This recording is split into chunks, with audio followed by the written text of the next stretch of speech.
Молодцы, это, я считаю, высший пилотаж.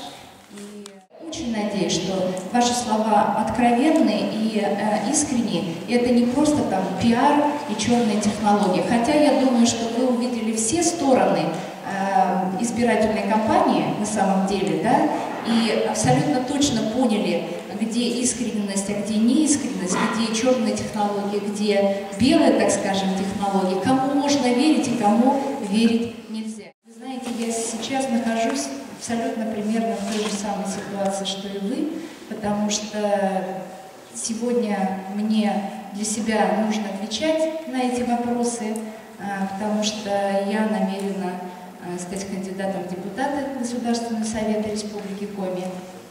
Вот, и поэтому мне было очень интересно, очень полезно и, правда, вот, восхищение, и очень приятно, что вы у нас такие есть. И я, правда, у меня будут темы очень близки, вообще, в принципе, все темы близки.